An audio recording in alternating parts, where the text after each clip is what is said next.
Good evening. Welcome to the New York Review of Science Fiction Readings, also known as the NYRSF Readings. My name is Barbara Krasnoff, and I'm your host for this evening. Tonight, our guest is writer Charles E. Gannon, the author of the 1632 alternate history series and the science fiction series Tales of the Terran Republic, among others. His novel Into the Vortex, the second book of the Broken Worlds fantasy series from Baen Books, has just come out. We will be talking about that and other things in just a moment. But first, let me say that the NYRSF readings are produced by Jim Freund, who is also engineering tonight, and our audience wrangler is Amy Goldschlager. We stream live on the first Tuesday of every month, except when it's not like tonight. And we can be seen on Facebook and on youtube.com/Jim Freund, JIMFREUND/streams, where you can access this and many past readings anytime you like. We have some great writers coming up over the next couple of months. On Tuesday, April 4th, we'll be speaking with Cassandra Kaur, and on Tuesday, May 2nd, we'll be host to Kat Howard. We're very much looking forward to both of them, and I hope you are too. And just one more short point of business. These events are completely free for you to enjoy, but we do have expenses. So if you have the inclination, you can drop a coin in our hat at paypal.com/PayPalMe/OurWolf. That's HOURWOLF. And now it's my pleasure to introduce Chuck Gannon. I'll start with the bio that you sent us. Dr. Charles E. Gannon's best-selling books have won the Dragon Award, the ALA Choice Award for Outstanding Book, the Compton Crook Award, and have been nominated for 4 Nebulas. He is best known for the Caine Riordan series of hard SF novels, which have all been national bestsellers and include 4 finalists for the Nebula, 2 for the Dragon, and the Compton Crook winner.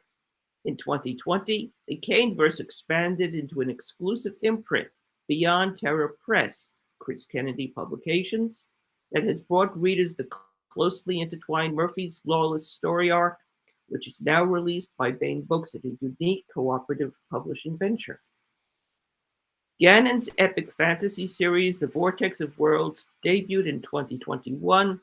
The second novel, Into the Vortex, is appearing in March 2022-3.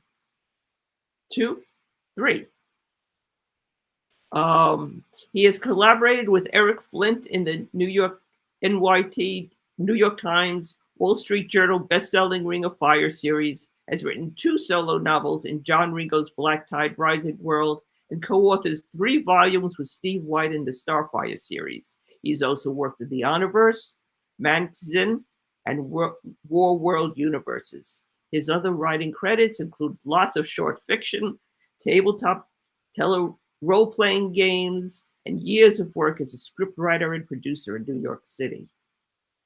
Finally, as a distinguished professor of English, Gannon received 5 Fulbrights, and his Rumors of War and Infernal Machines won the 2006 ALA Choice Award for Outstanding Book. He is a frequent subject matter expert for national media venues and for various intelligence and defense agencies. Finally, after all that, hi Chuck, how you doing? Hi, how are you? I didn't know you were going to read all that stuff. I thought you were going to cut it down. Good Lord. I apologize to everybody at home.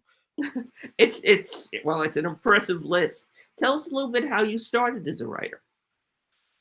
You know, they say the question frequently is, when did you choose writing? And I really have to answer that. I'm pretty sure it chose me. As a matter of fact, a very dear friend of mine who is in California now, but in those days was in New York in Spring Valley, and her name is Jacqueline Lichtenberg. And I had already been writing, and it was my mother actually who said, "There's this thing about Star Trek and about writing over at the Spring Valley Library." And I said, oh, well, okay, yeah, I'd like to go.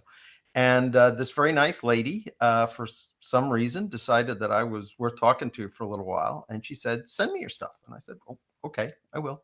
And I did. And the first 2 pages that I got back, and this was single page, this single spaced onion skin for folks who know what that is.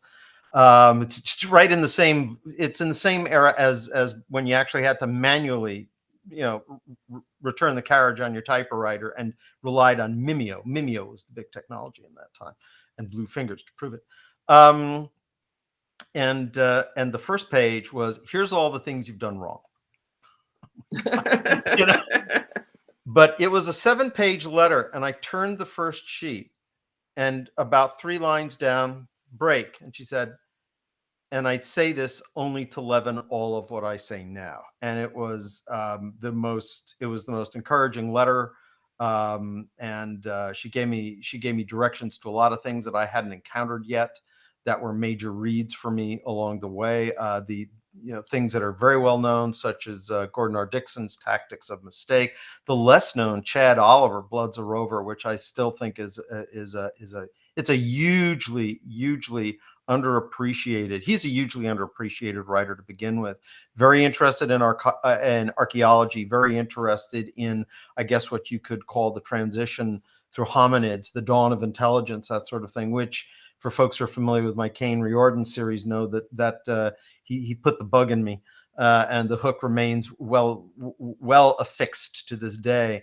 And so that's how I got started, and I really never looked back. By the time I was 12, I knew that this was what I wanted to do. I just didn't know how I was going to do it, because in those days the number of venues were very, very limited, and the gatekeepers set an understandably very high bar for those limited resources. So it took me a while, but here I am. Now, before we get to your current project, there are 3 that sort of stood out to me. First, let's talk a little bit about the 1632 alternate history series that you wrote with Eric Flint. How did that happen? There's a story about that. Again, going back to New York, back when Lunacon was a thing. 2009, Eric was the master of ceremonies there, and the guest of honor was Dave Freer.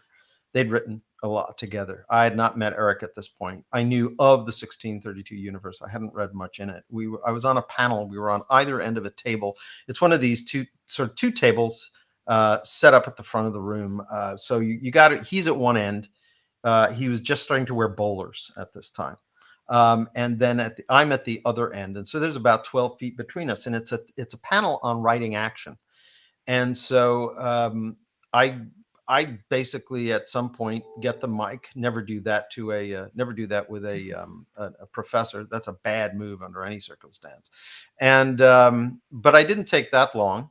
And I was talking about writing for film, writing fiction for film, or writing action for film, I should say. And he leaned, at this time he was in charge of Jim Bain's universe.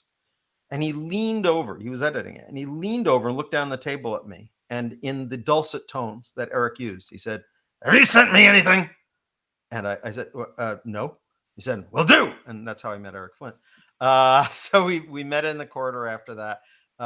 We clearly saw eye to eye on a great number of things. We're very much, I think, very simpatico. It's one of those situations where I wouldn't say anybody would say, oh, they're almost the same people. No, people would say we're pretty different individuals, but there was a natural complementarity. And he very quickly, as a result of that, he bought a piece of short fiction that he never used, which actually got put in the second novel I did with him as part of the story event there. And I shouldn't be said that I wrote with Eric. I mean, the bottom line is that and Eric did me the great honor of, he added and changed very little in my book. I did a word count recently. It was about 5,000 words over the course of, I think, close to 1 million words that I wrote, something 800,000 at least. But the bottom line is, this was his baby. 1632 is set in the 1630s, obviously, I guess, and it's set at a pivotal moment in the middle in the first third of the 30 Years' War. town from West Virginia is transposed back in time there, and an equal amount and volume of space from Germany is sent into our world, and we never hear much about that. But so it involved a lot of research in history, and really that was the only. It was a crazy event, but it's the only fantastic event in the rest of the series. The rest of the series is written really and he was very insistent on this, and I thought it was a brilliant idea. It was a historical novel with this one conceit at its initiation. And as I've often said, and he was there when I said it, I said, the only thing I don't like about this series, and I really hate it, is that Eric thought of it first.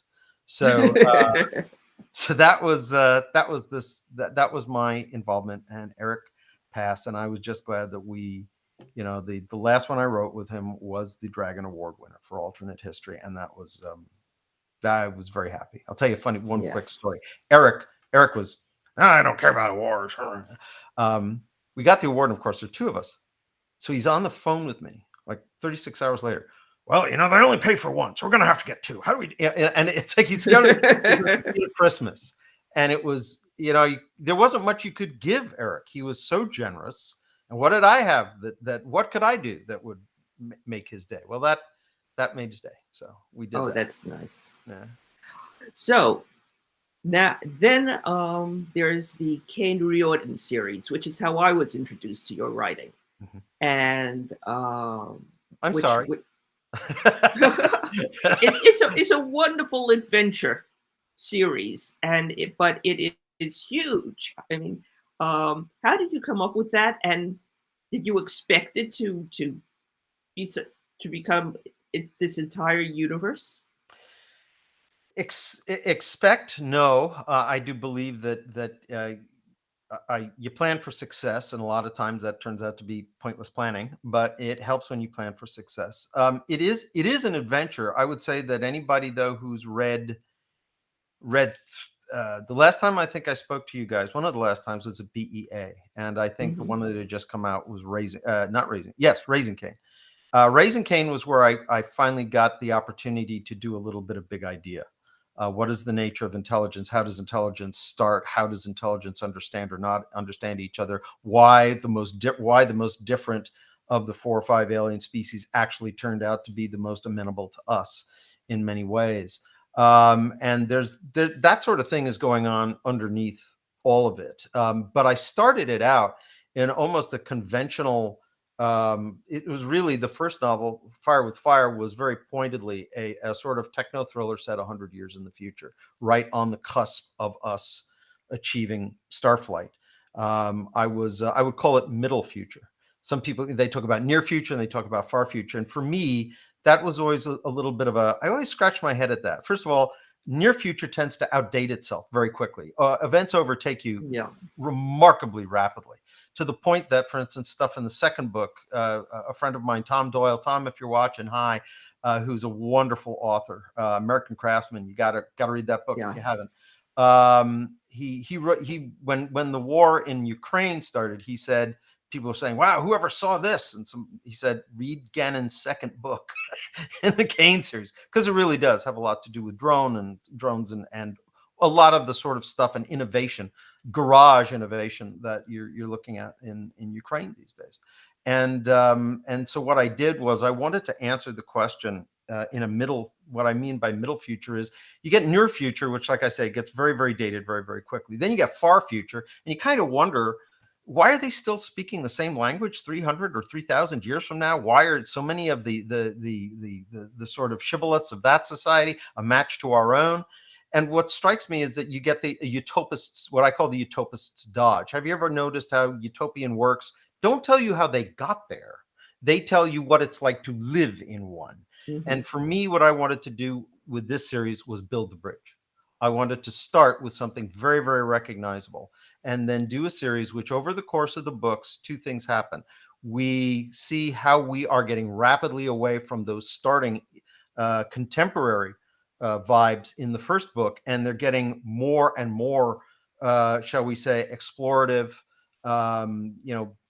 for lack of a better word, big idea in the sense of virtuality and power and travel and what does it mean to be intelligent? How many ways can you define that? So that as it went on, two things are happening. We're getting more of that, but we're also getting it spiraling out of control because it's happened so fast in that first contact that our ability, it's not drinking from a fire hose, it's drinking from a tsunami. And so this was that's another thing that I'm trying to talk about in there. So it is an adventure because my belief is people keep reading. They may be moved by something that changed the way they think in the sense of an aha moment, but why do they keep reading? And my sense is a good mystery, good action, good characters, and if the trick is to keep those two things wound together so that you don't lose don't lose either the bass or the treble, so to speak. Okay, that's great. All right, so finally we're going to get to your Broken Worlds series. Now that started with this Broken World, and now here you have your new novel called Into the Vortex. Correct. And we're going to ask you to, this is what you're going to be reading from, I understand? Correct. And could you give us a little bit of an introduction into it? Sure.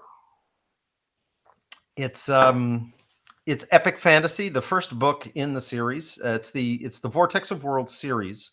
And I think the best way I can give you a sense of it is an epic fantasy that, in being an epic fantasy, nods at a lot of the tropes, but in many ways also lovingly sort of pokes fun at some of them, in the sense that when I was reading epic fantasy first, and really before 1980, you didn't have so many of the tropes as you have today. You didn't have tabletop role playing. You did not have multiple, massive multiplayer online role playing game. You didn't have it, and of course those things have a tendency, and then movies out of them, and all the rest. These have sort of, I guess you would say, they have concentrated a fair amount of cultural iconography around certain tropes, expectations, from the micro to the macro level inside of that narrative environment. And some of them just don't make a lot of sense to me. I mean, I'm a hard science fiction writer at heart. So I'm taking a look at where do all these creatures come from? They get slaughtered every once in a while, and then they come back in unchanged numbers. Well, to give you an idea of one of the things that happens in this broken world, the first thing that our protagonist noticed, who wants to be a great general or something like that, but he's made a librarian assistant, and then he's made a courier. And only after that is he made, again, not somebody in a major army, but something called an outrider. And it turns out that this was all with a purpose, because they need people who are able to go out, gather information, and travel in many places. But in the course of doing this and being therefore exposed to a lot of information, he takes a look at the species called the Bent. And the Bent essentially they've been cast out into mountains and deep forests and very, very unpromising areas, and they come roiling out of there when their population grows up every 8 years or so, and they lay waste to a lot of nearby stuff, and then they suffer terrible casualties as they're chased back. And he starts looking at this, and now remember that we're not looking at anything such as Malthus. Malthus does not exist on this planet, but he's looking at this and he's saying, you know how much food would have to be available in those 8 years to reproduce this kind of adult warrior population to come out again? And so he goes and he wants to find out. He doesn't get an answer to that, but this sets him off. The most important thing he finds is that there isn't an answer, not a good one, and he can't get far enough down, so to speak, literally and figuratively, to drill down to find out why and how this is happening. Then he starts saying, well, if I can't figure that one out, is there anything else that looks broken? Hence this broken world. And yeah, there's a lot that's broken. And by the end of the book, his biggest problem is, usually the trope is that the adventurer goes into places he shouldn't go to kill dangerous beasts and get lots of stuff. At the end of it, he's totally impoverished. Most of the dangerous beasts turn out to say you're the dangerous beast, or at least your kind a lot of the times. And he realized, and he's been told, you're not going to find your answers here. You're going to need to probably go elsewhere. And elsewhere is where we get to the title of this book, Into the Vortex, because there's something called, title of the series, The Vortex of Worlds. And to both literally and figuratively jump up and down on an old axiom, sometimes you have to leave home to really understand it. And that's exactly what he's doing. So you've got epic fantasy, you've got a coming of age story for a little bit older than average. He's in his 20s.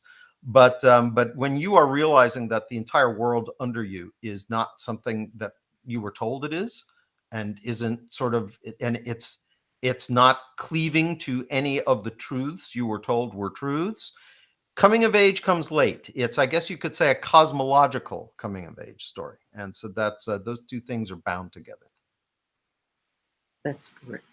Okay, so we're going to ask you to do a little bit of a reading for us. Okay. I just want to remind our listeners and our watchers that after the readings, you can put your questions into the comments, and Amy Goldschlager, who is looking for them, will transmit them to me, and I will transmit them to Chuck. So, and we look forward to that because the Q&A is always a lot of fun. Take it away. Okay, so this is from very early. I think it's the second or the third chapter in the novel that you see in front of you on the screen here. And this is when our protagonist, his name is Druidane, is first introduced to somebody called the Lady of the Tower, the Lady of the Mirror. And this is just before he is going to learn both theoretically and practically what it means to be poised on the edge of the Vortex of Worlds. He's going up this tower that the lady is known to be on the top of. Druidane considered the young man leading him up the stairs. Probably not out of his teens, he wore a short sword at his hip and light leather armor, but was not otherwise outfitted as a warrior. Careful to listen for an accent, he asked, "How many times a day do you make this trip?" Servan slowed until he was just half a step ahead, turned, and smiled. "Too often, however much the actual number may vary." Druidane smiled back. As they ascended, every rise of 20 feet showed them the underside of another story overhead, the stonework held up by a combination of buttresses and groined vaulting. At the third, there was a landing that extended outward into a corridor that surrounded the staircase. Doors and dark archways on the far wall indicated that there was at least one more concentric ring of rooms between them and the outside world. At the next landing, Druidane was surprised to discover that the spine of the tower, made of basalt, was, in fact, hollow. A weathered arch of markedly different workmanship opened onto a round chamber not quite 5 feet across. In the center of its floor was a hole so lightless that it might have led down to the core of Ardonk itself. Anchored in those Stygian depths was a narrow, freestanding slab of flat, pitted stone. It continued up through a matching aperture overhead. Druidane tarried to listen. Far below, he heard intermittent burblings, but with cadences that reminded him of conversation. But it was the eighth landing that presented the strangest surprise of all. Yet another opening into the tower's basalt spine. However, this one was simply a rough cleft, and so narrow that Druidane had to turn sideways to enter it. He discovered a small alcove lit by a dim but steady glow that had no discernible source, almost certainly mantic illumination. A single occupant, spare, bald, and seated upon a thick gaba rug, was gazing into the darkness as her fingers flew swiftly over something on her lap. As Druidane stepped closer, she turned, smiled, and nodded, revealing that she was not just bald, but hairless, right down to her lack of eyelashes. Her empty, off-center stare indicated that she was also quite blind. Neither her dress nor appearance suggested any particular land of origin. Or maybe, Druidane reconsidered, it was that she seemed oddly universal.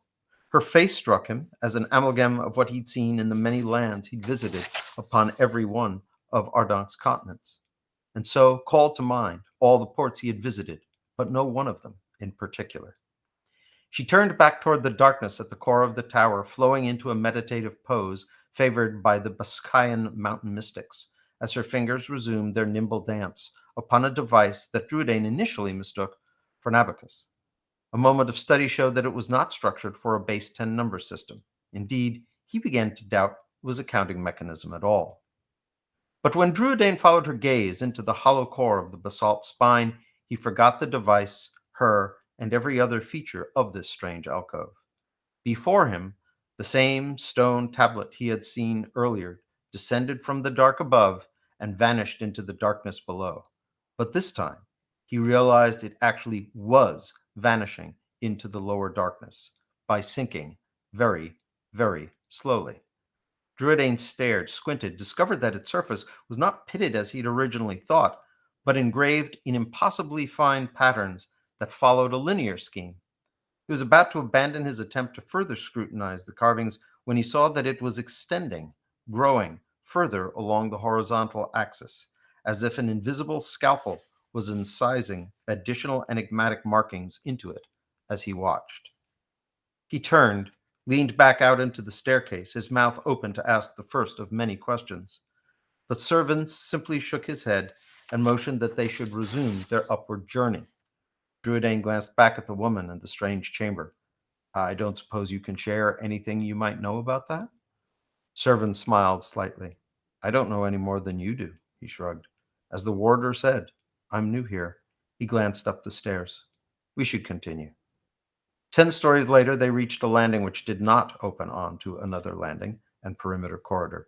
In place of that expected feature was a black, steel-banded door. Druidane peered at the silken sheen of the timbers. Is that ironwood? Servant smiled. I believe so. You have a keen eye. He waited.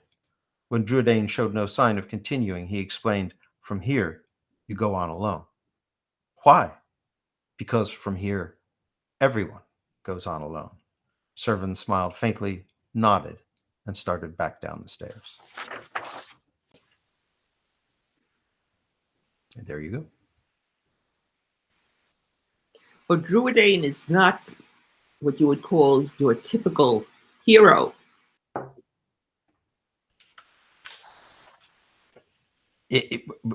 By which you mean? He's, sorry, I disappeared for a moment. Well, it is a fantasy book, so that you're entitled.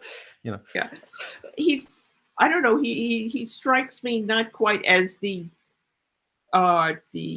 typical brawny hero type. He's a lot more intellectual. He has a lot more to learn, and he makes mistakes.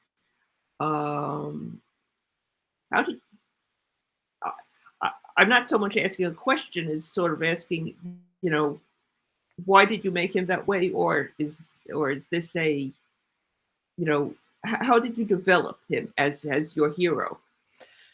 Well, probably this is yet another example of the way I wanted to turn what I would call some of the overused tropes of fantasy a bit on their head. Actually, he imagines himself being all those things that you sort of were suggesting were the typical fantasy hero, and I sure understand what you mean by that.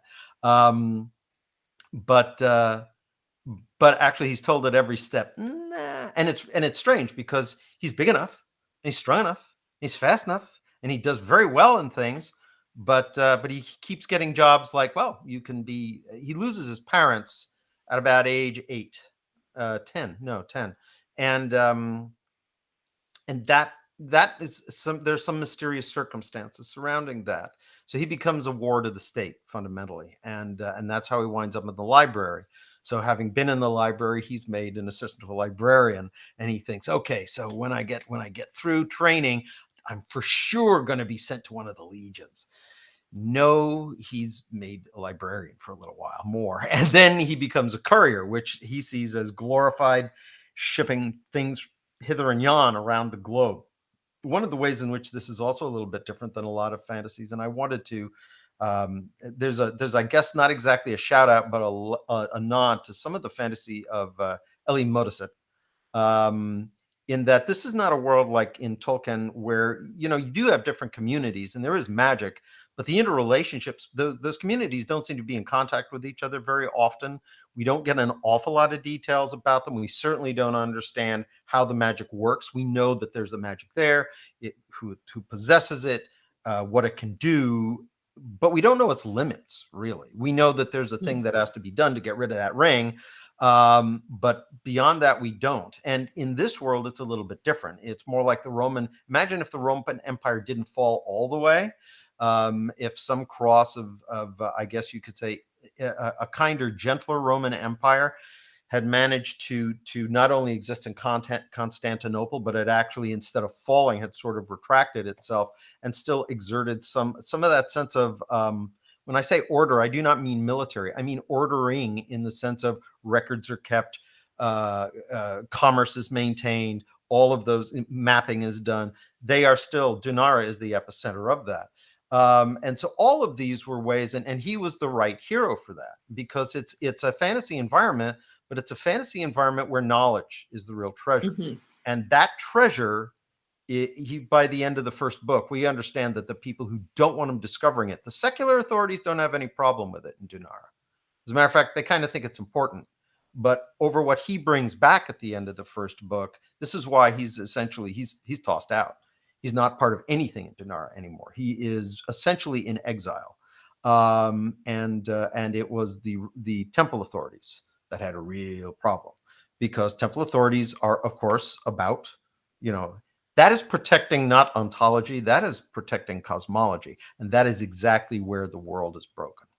So that's, this was the sort of, if you had, for instance, done a Conan the Barbarian or something like that, that character would just be bouncing off the edges of these things, and there wouldn't be a story to tell, because that isn't what motivates him.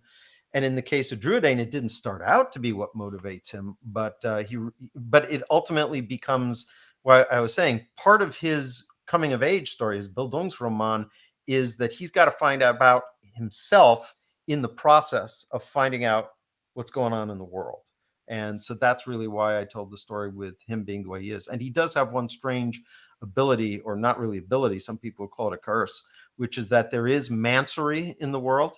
And believe me, wizards is like a word that is considered terribly, terribly lower class. That's what pumpkins say.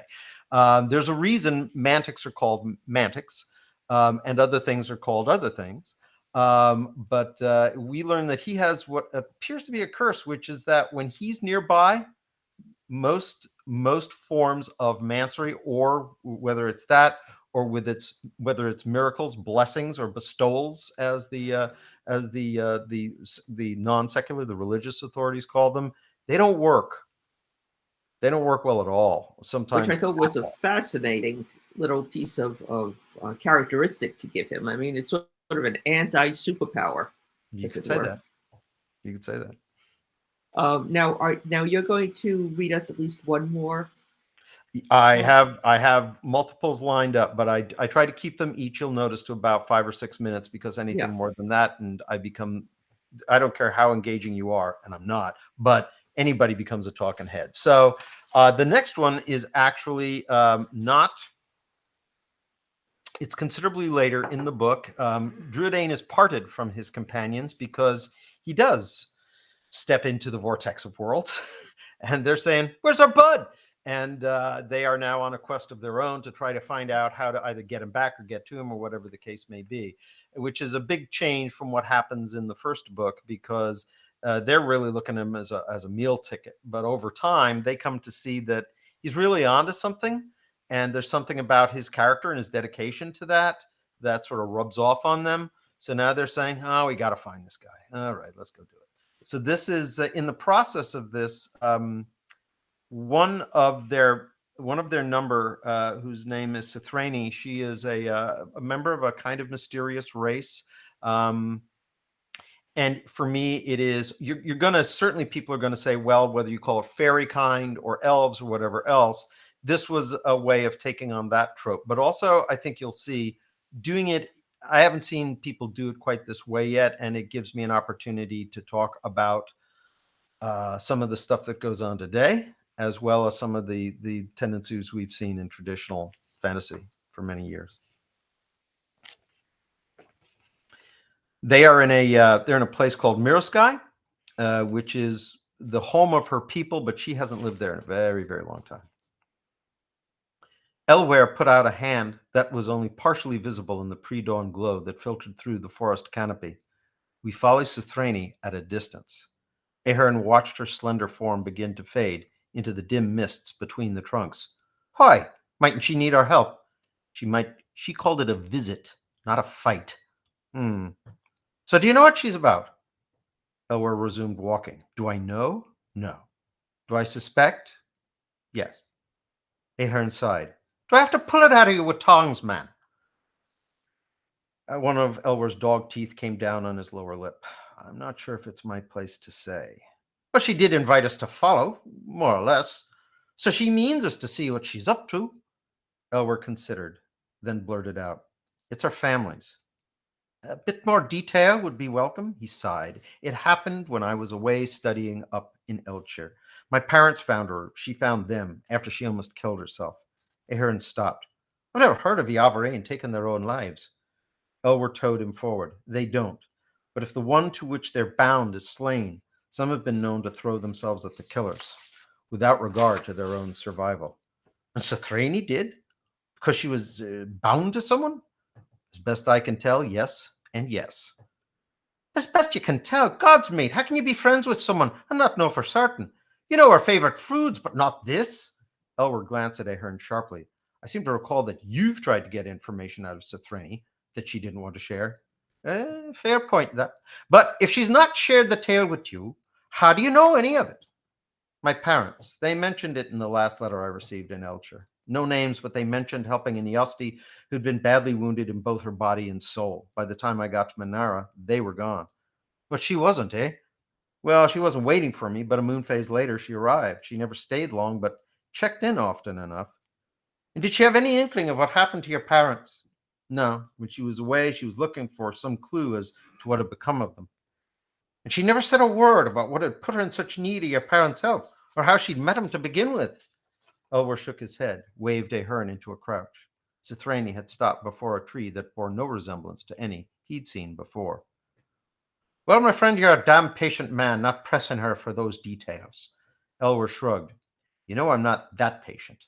But she always avoided the topic and became testy when I tried to speak of it. And inasmuch as she was kind enough to keep coming back and to keep looking for my parents in her travels, well, what sort of gratitude would it have been for me to push for details she didn't want to share? He looked toward her. She was kneeling before the strange tree, not in supplication, but as one might beside someone sleeping on a low pallet. One day, in her own time, I assumed she would begin to reveal the story of what happened. And here we are. Meaning what? Meaning shut up and watch. As they did, she rested her palms against the vine-wreathed trunk. Over the course of several minutes, the pattern of the vines changed. It was as if, slower than an impatient human eye could see, they had entwined themselves around her fingers. The tree itself was oddly shaped. In Ahern's experience, most tall trees, this one towered over nearby oaks, had wide, straight trunks that didn't send out branches until they were well off the ground. This one didn't rise more than 2 yards before it bifurcated, creating a narrow crotch not much wider than the span of Ahern's shoulders. Following each branch upward, it looked more like twin trunks, actually. They each split again, perhaps 30 feet above the ground. The pattern continued up into the lightless canopy. After completing his survey, Ahern glanced back toward the base of the tree where Cithrani still knelt. If Elware's gaze had wandered at all, there was no sign of it. Ahern waited a minute. Mate, I don't see anything happening. No response. Do you? Ahern counted 20 breaths. How do I know she's all right? I mean, it's just not natural the way... Elware sighed. Ahern, have you ever noticed that everything connected to the Yavrain tends to be subtle, not obvious? Well, yes, but one of Elware's eyebrows climbed slightly. Oh, all right. Ahern crossed his arms, tried to find a more comfortable position in which to sit the vigil. After all, how long can it take to commune with a tree? You do understand she is actually communing with that tree, don't you? What? How's such a thing possible? He thought all the Avarain references to their connection with trees was more figurative than literal, but now. So, is that a rebirthing tree? A Thaha, Elware corrected. And yes, I believe it is. What else would it be? Well, the bloody Manser has a point. So that's where they're made youthful again. Elwer shook his head, but did not take his eyes off Sothrani. Much more than that. It's where they change. Change? Ahern frowned, puzzled, then abruptly felt what he dismissed as foggy myth becoming crisp reality. So they actually do change sex in the tree. Elwer shrugged. They don't speak about it to outsiders, but it explains much. Ahern nodded, discovered he was breathing hard, not at the shock of the discovery, but at the realization of how blind he'd been. That's why the differences between their sexes are so unclear. They have it in them to be both. Questions and uncertainties and contradictions and curiosities ran out from that revelation like rings, spreading out from a handful of pebbles cast into a pool of the possible, all intersecting and spawning new rippling patterns. So all the talk of their boogery, which was in my own mouth often enough, is ignorant bigotry of the first order, Elwer finished for him. And you knew? And you didn't tell me? No, I didn't know, but I was pretty sure. And as for telling you, he turned to glance at his friend. Without proof, he'd have been as stubborn as a mule, and 10 times as annoying. Ahern would have disagreed had he been able to find a flaw in any of his friend's assertions, but he couldn't. Well, he said. Well, he started again. This changes everything. Does it? Elwer asked. Sothrani is still Sothrani, no different than she was before that hammer of truth finally corrected your vision with a blow between the eyes. He glanced over. It's you who've just changed, Ahern, which you'll realize as soon as you're no longer stunned. I believe you're right, the swordsman muttered, settling down next to his friend again. I do believe you are right. There you go. Thank you. Well, that was a fascinating little piece of text. The funny thing is that I'm listening to it and going, well, is this fantasy or is it science fiction? Hold on. Okay. Because you basically, I was listening going, well, is this a fantasy person or is this a alien race? And this is how they are. So I thought that was fascinating. Well, it's part of what I want to do with fantasy, I guess you could say, is make it accountable. So it's fantasy, but my feeling about fantasy worlds is that I want to believe the people, and to believe the people, I kind of got to know I've got to know who they are, but they also have to believe, they have to behave in ways that feel to me like we'd behave in that situation. Like any thinking creature that is roughly like us would come away with certain feelings and reactions. And that's one of the things that I guess you could say I'm tasking epic fantasy in my take on it to do. And that's, by the way, that's like I really feel that in Lee Modest's stuff as well. So yeah, there you go. Yeah. Now Amy is commenting. So the characters themselves are interested in defying tropes and conventions. She's also interested in how you pick the accents used for that scene. What do you mean? Well, first of all, Ahern is an Irish name. I didn't intend it to be an Irishman per se, but it's something that I know a little bit about. Grew up hearing that accent a lot, and based on a character idea I had for a long time. And he's one of these. He is the brawny brawler in the group, but he also has a good heart. He's a product of his world. He's a product of his culture. He's a product of its limitations and its prejudices. And that's one of the reasons why I chose this, both because I felt it was, I wanted to ask myself, so, we hear about these forever races, and I'm sitting there and I'm saying, if they're forever races, their entire notions of family, inheritance, law, love, attachment are going to have to be changed. I mean, I'm not saying they don't have some recognizable analogs, but I would think they have differences. I mean, what if you went to a family reunion and you expected 19 generations to be there? I guarantee you the interactions would be a little different. I think what would be really interesting is the great grandparents who still didn't look any older than, let's say, 40 or 50. What do they give a damn about anymore? I don't know. They've lived how many lives at that point? It's like been there, done that. I think I'm going to take up hang gliding in the nude this year. Why not? Whatever the case, I'm making fun, but then you take that down to a serious level. And I wanted to ask and answer that question. How would a body sustain itself if it isn't, in fact, doing it through, if magic isn't making everything happen, if some of this actually is,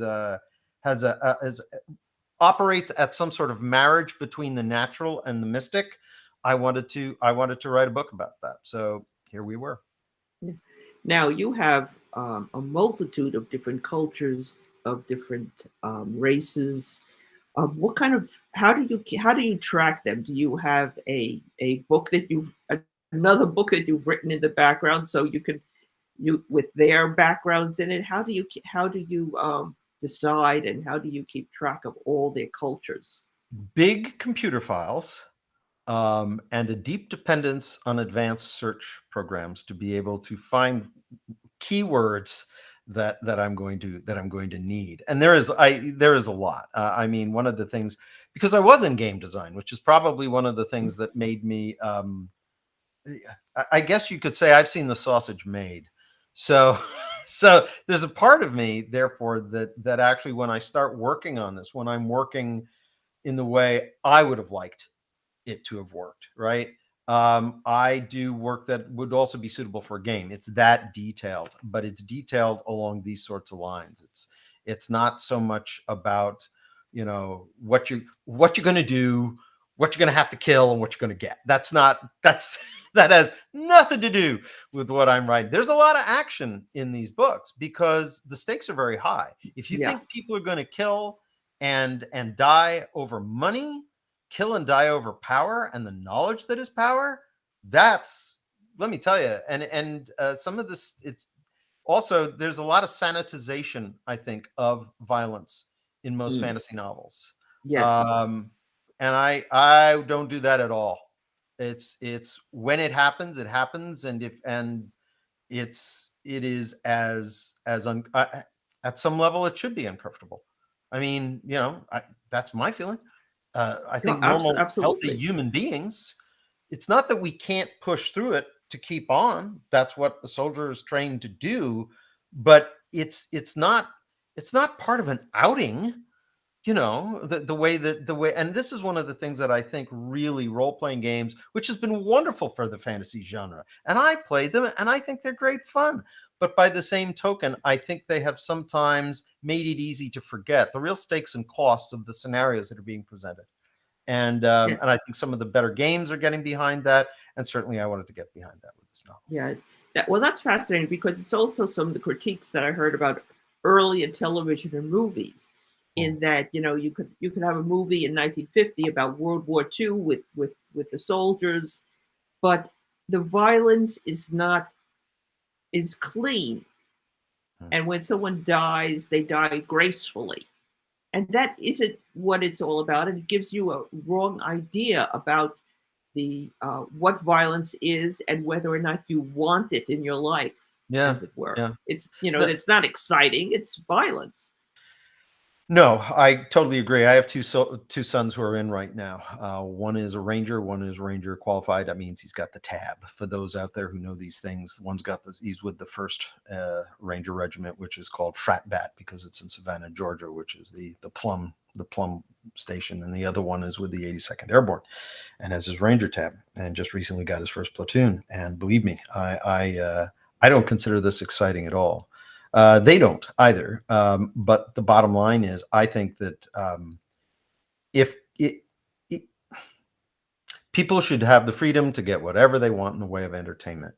I do not feel comfortable writing about violence or war not to declaim it, because sometimes it is. It's been, I would say, I'm not a pacifist. I don't think it's always avoidable, but it is our duty both to carry them with us, both the lives of our friends who do not make it out and the lives of those we kill.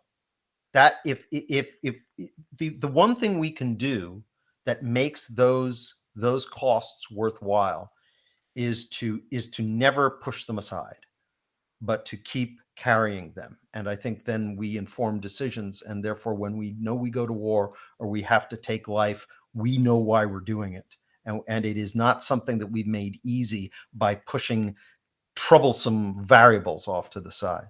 And that shows up in this book, in the Caine series, in the 16th. That pretty much you can find all over the place. So anyhow. Yeah. Amy says, so then I wonder what Chuck thinks about other recent meta comments on those tropes, like Mythic Quest and Critical Role, Legend of Vox Machina. I wish, one of the things about writing a lot of books is you don't get a chance to read as many or read critiques or stay up with games and stuff like that. So I just heard a bunch of very interesting leads that I may follow up on one day, but I wouldn't be promising. I wish I could answer that question, Amy. What I'm interested in is what kind of feedback do you get from your readers, and does that influence what you work on? That may win broadest question of the evening award.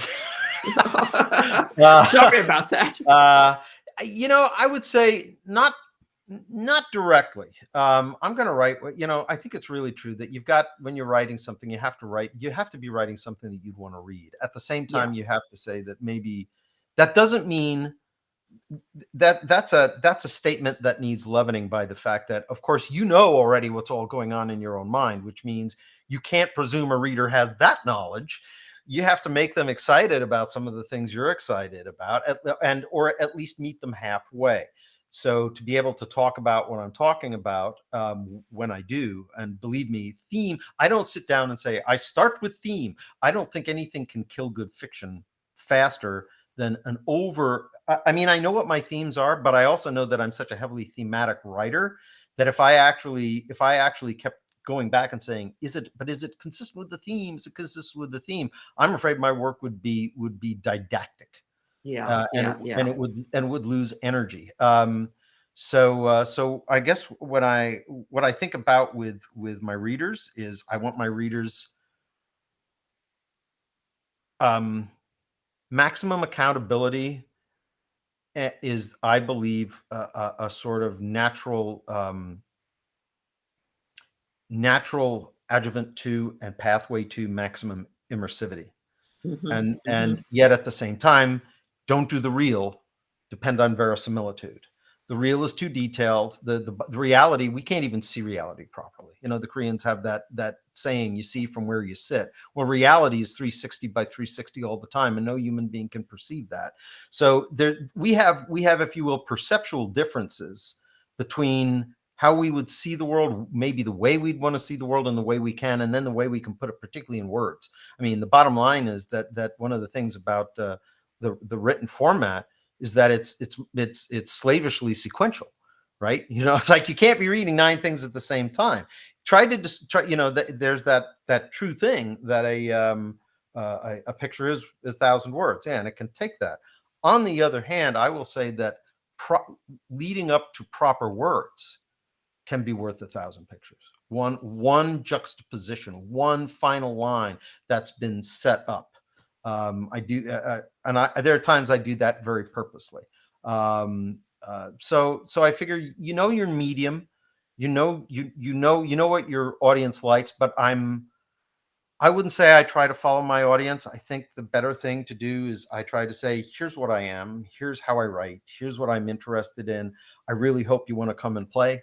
And I try to make room for all representations in the fiction, but by the same token, I'm not overly focused on the issues of the day. I'm not going to write things that are just allegorical repackagings of stuff that's being debated in the news now. Not because I don't think that's important. I think it's terribly important, and I do keep up with.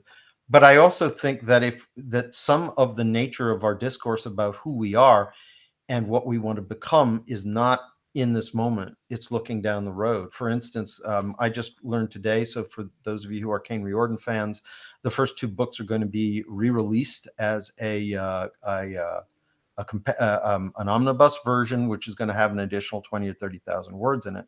And one of the things in those 20 additional 20 or 1,000 words is one of the things that I see as 100 years from now, are we still going to be having the same arguments about race and gender and sex and that we have today? If we do, then we will have hit an unprecedented moment in human history. What we will have, I believe, are prejudices and bigotries, but they'll be based on something slightly different. However, in the final analysis, bigotries and prejudices are usually based on fear, and fear is based on that struggle between who has power and the fear of losing it. So that's the constant. But the shapes of today are being done so wonderfully by many people who have much more authority to speak about that than I do. So I put that in a fantasy book here, like that scene in the forest that I just read, or in the Caine Riordan books, where one of the great prejudices is has somebody gotten a hidden electronic enhancement because they've actually become, their own ability to remain autonomous over their own actions is suspect. And that, of course, gives people all sorts of room to be prejudiced and bigoted. Great. Well, not so great, actually. I took it in the spirit intended. Yes. I think we have time for one more reading, if you don't mind. I do. I don't mind. No, I don't mind. But I would. And so this is set towards the end of the book. In the course of the fantasy, in the course of Druidane's journeys beyond the mirror, or on the other side of the haze, as depending on what different people call different kinds of ways that you get into and around the Vortex of Worlds, a pattern has shown up about what we would probably see as mutations and what they see as what are called the abominations. However, it turns out that the abominations, once again, are not they're not just simple, well, they're monsters, they need to be killed. It's a little more complicated than this. And Druidane and a companion he's picked up in this other place have gone to get to the bottom of that a little bit. And this is how they enter into that. You may have noticed that that all three of the readings have something in common. They are meetings and they are mysteries. Mysteries not so much solved, but the articulation that there is a mystery. And it becomes important to get to the bottom of it, because if you don't, you're not going to understand other things. So, and this follows, I'm sure, will be pretty clear in that same line. The Suffragants stamped anxiously behind them as Druidane and Alyasha entered the rough ground that ran away from the talus-ringed armory in every direction. From among the rocks and draws of the narrow approach, abominations emerged, always behind them and from places that Alyasha had not been able to detect in advance. It not only irritated, but worried her. Half a dozen of her birds were circling overhead, and they had given her no warning. "I don't like this," she muttered. "Neither do I," a distant voice announced loudly. "Yet here you are." They looked toward the rocky tooth that was the armory and saw a woman, apparently human, standing alongside a tall, willowy girl who possessed only one distinctly atypical feature visible from where they stood, over 100 yards away. Bat-like ears, as rough and leathery as her hair was fine and flaxen. "Approach and fear no harm, unless it is harm you intend. Be brisk, we may not display ourselves so openly for very long." Alyasha stared at the pair from under lowered brows as she strode forward with Druidane. "I hope you know what you're doing," she whispered. "What I'm doing?" he whispered back. "This was your idea. Don't remind me." The woman folded her hands before her as they drew near. She was dressed simply and wore her dark hair long and tied back. It was difficult to read her age from her features. Her cheekbones and severe jaw suggested that even as a young girl, she would not have had the rounding facial fat of youth. The woman beside her had very similar features, but the complete absence of wrinkles or sun-spotting showed her to be significantly younger. The older woman spoke before either of them could. "What business have you here?" Alyasha spoke with chin raised. "We bring a message from Nishu." "Nishu delivers her own messages, particularly in this place where she is known, and you are not." Druidane lowered his head slightly. "When we found her, Nishu already knew she would not be able to deliver this message. She asked us to do so in her stead. The older woman looked from one to the other, studying their faces. I see, she said. But if she sent you in her stead, clearly she told you something of this place. She declared herself a sister of Ankrushav, did she not? Druidane heard what sounded like an encouraging tone, heard the trap in that. No, he answered mildly. She said she was one of the children of Ankrushav. The two women, they could be related, Druidane realized, exchanged glances. So, said the older, you did speak to Nishu after all, and she trusted you. Follow us. Only two untouched trailed behind as they wound through a set of narrow switchbacks that ascended the side of the cuspid-shaped armory. They were not merely walkways, but grooves cut into its granite flanks, their outward sides forming a low parapet. A third of the way to the top, they stopped before a deep, narrow fault. 10 yards into the gloom, Druidane saw hints of a take-up drum for ropes, akin to the kind he associated with drawbridges. He could not see anything attached to it until the mechanism groaned into activity and drew rope up to them from the chasm below. A narrow bridge, barely 5 feet wide, but at least 30 feet long, emerged from the gloom until it was level with the walkway. Beneath them, they heard the creak of a door or hatch opening, a grunt, and then a sharp, stony crack that jarred the bridge itself, which now rested firmly on whatever had been raised from below to brace it. The woman led the way, followed by her companion, whose ears shifted and rotated upward. Alyosha glanced overhead, nodded at Druidane.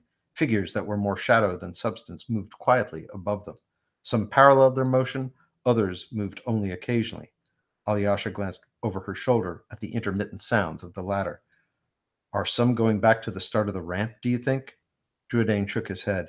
I suspect they are archers, changing their positions to keep a clear field of fire upon us as we move. Alyosha nodded somberly, and then flinched as if stung by a bee. She made a small, sharp waving motion, as if shooing just such an insect. Druidane frowned. What is it? If there was some biting bug hovering around her, he could not detect it. You're probably right about those archers, she admitted, since several just came out from a sally port near the top of the armory, and they knew exactly where my birds were flying. None loosed a shaft, but they tracked the birds with obvious intent. I bade them fly off as quickly as they could. Druidane nodded. Must you gesture that way to send that command? She smiled crookedly. No, it's just a reflex. They stepped off the reverse drawbridge onto a stone landing. A broad, lightless cave mouth yawned before them. The bat-eared young woman disappeared into the darkness. The older one stood to the side. The way is smooth, but it is not straight, and it leads downward. Do you wish light? Druidane answered before Alyosha's growing anxiety could spark a sarcastic retort. Yes, he said. I would appreciate that. As if summoned by that reply, the young woman emerged from the dark, her black pupils almost the size of her eyes, save a white rim of cornea. As she held out a glass sphere toward Alyosha, her eyes swiftly contracted back to normal proportions. Druidane stepped back, mindful that if he was too close, any impending mansory might not work.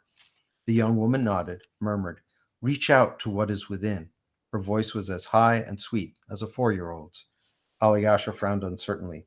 Do you mean? The young woman's contracted further, the pupils becoming pinpoints. The sphere began to glow a yellow-green. Druidane stared and suppressed his first panicked reaction, to shatter it. The color and murkiness of the glow were almost exact matches for the hungry living lamps that had lit the way down into the depths of the library of Im Cheval. The older woman's gaze shifted to him, but just for the moment it took him to control his response. Alyosha had nodded at the young woman and took the globe. As she did, it faded. But a moment later it glowed again, more brightly it seemed. Who taught you your wield-wielding? The young woman shrugged, her blonde locks rising and tumbling around the large bat ears that resembled old, wrinkled leather. No one. I just do it. Alyosha stared. I have never heard of such a thing. Nor had I, the older woman said with a smile. But although my mother's gift passed me by, my daughter has it in even greater strength.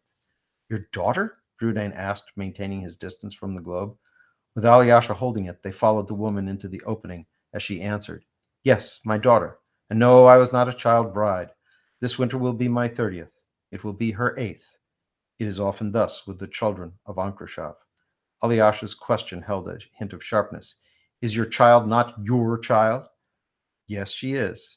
And she could not remain so anywhere else. He, Ankrashov, cares for them as a father would, so they name themselves his children. Besides, the daughter added, he really did bring that name on himself. Jourdain smiled, tried not to be distracted by the mischievous wiggle of her bat ears. How did he do that?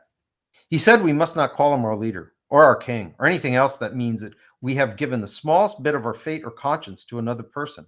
They entered a chamber lit by the same globes. So one of his first followers, now his steward, spread word that we should call ourselves his children. As Alyosha let her globe fade out, the young woman laughed. It was as high and simple as a toddler's. I like telling stories, even more than hearing them. She pointed to one of the high cavern's many openings and, taking Alyosha's hand, led the way into it. Jourdain and the mother followed slightly behind. She stared up at him. You have questions. Is it so obvious? Any more so, and your eyebrows would spell them out. I hardly know where to begin, or what might give offense. Then I will help you. How, you wish to ask, can you be the mother of a woman who appears to be barely 10 years your junior? And how did you come to give birth to a bump? No, one of the untouched. But his only reply was a nod. It is thus with all the changed, both touched and untouched, she answered. The changing speeds growth. And shortens life, the daughter added, without any hint of fear or resentment, her ears swiveling backward. Alyosha's voice was hushed. Does that not sadden you? She started by asking the daughter, but at the end glanced back at the mother. The daughter shrugged. Why should it? I hope to live as long a life as possible and end it well before I no longer have control over my actions. Jourdain nodded. We should all see our lives so clearly. He glanced sideways at the mother. Her teeth shone in a proud smile, but were not quite as bright as the watery glimmer in her pain-pinched eyes. They left the lit chamber, and all was darkness, except for the rekindled globe that led them downward.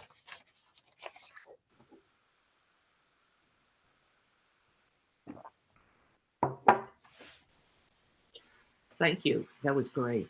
And it was. I'm trying to figure out whether I'm going to stay up or not. There we go. That was actually quite poetic, and it was a fascinating glimpse at yet another one of the races in your book. Thanks. Now this is the second book. Is this a trilogy? Yes. Well, as with many trilogies at Baen, it will be at least 3 books and probably more. The Yamana story left just at this point. I thought I was going to get a little bit further with this. I didn't. So it's probably more than it's more going to be more like 4 books, and it's probably got some legs, and so we'll see.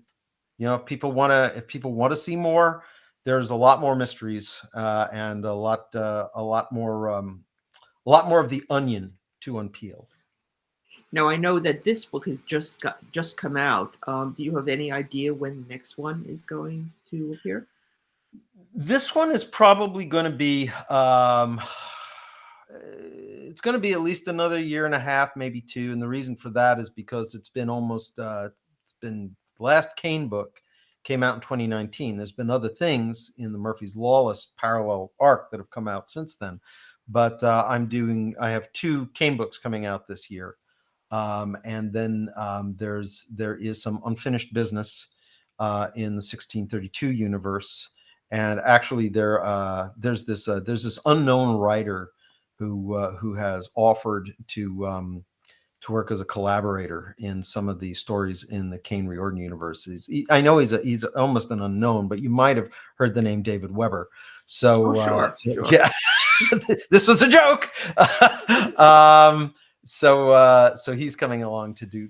We have to schedule 2. So probably I'll be in the middle of that when I get back to this one. So I did these 2 actually fairly close to each other. That's why they came out with just about what I think 18 months between them. So hopefully people will be patient and give me another 18 months or so before the next one comes out. Well, I was going to ask you what you're working on now, but you certainly run Yeah, I through some got of ahead of the. that question, didn't I?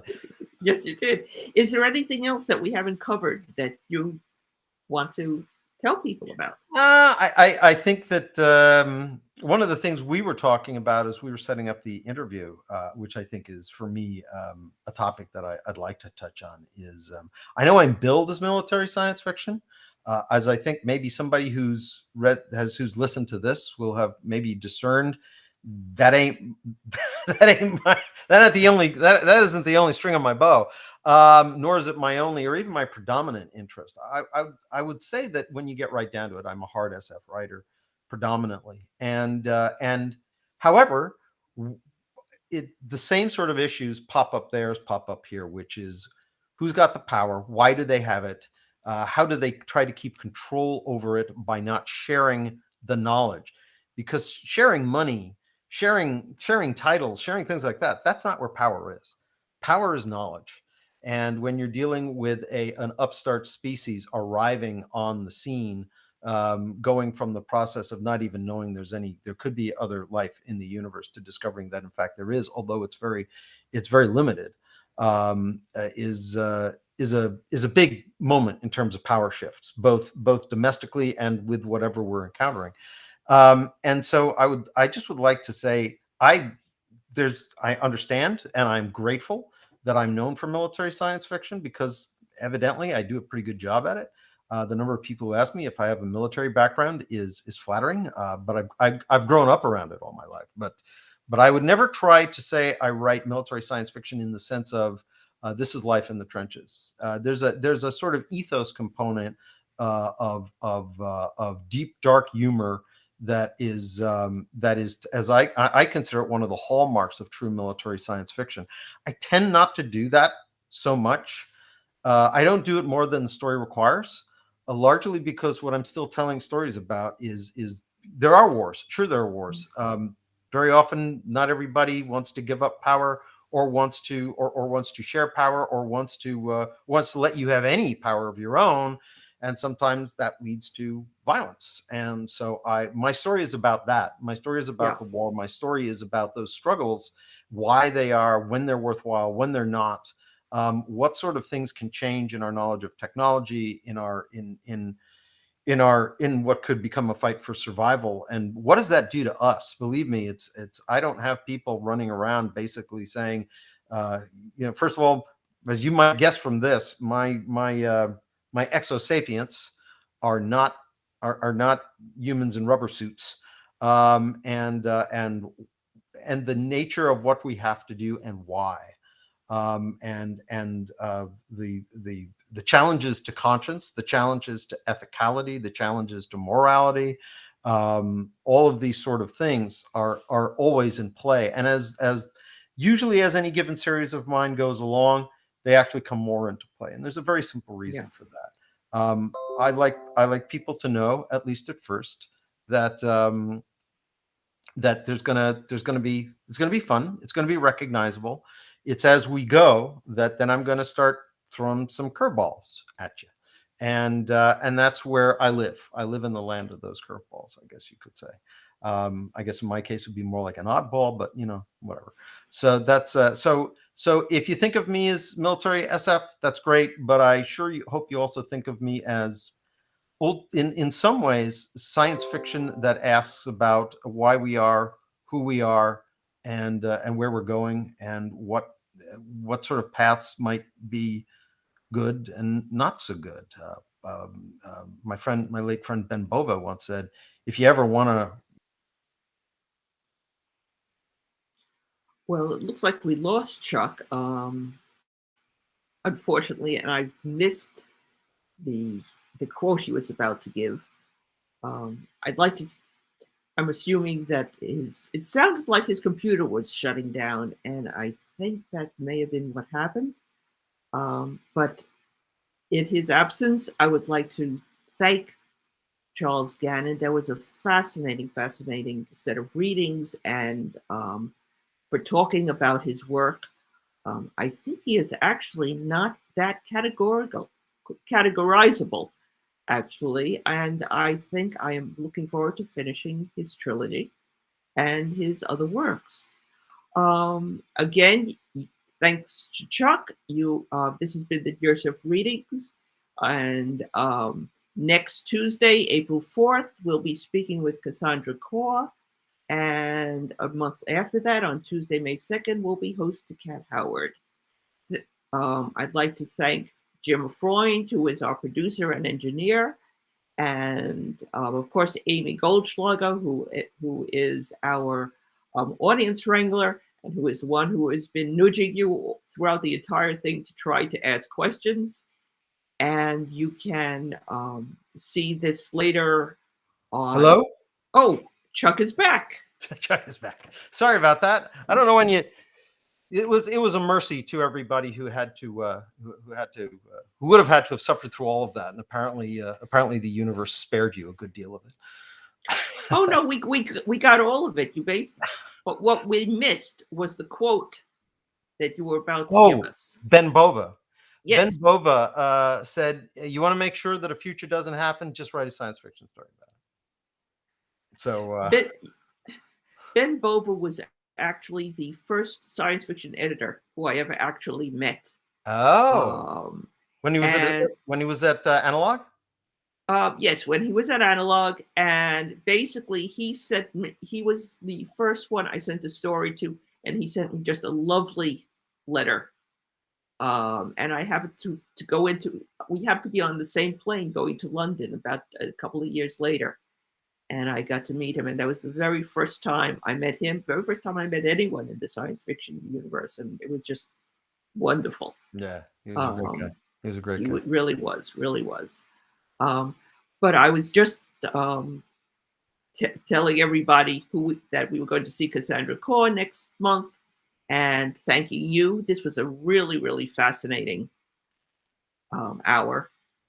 And basically, I also said that I don't feel that your work is actually fits into any one category, which is fascinating. Even the fantasy can't really be fit.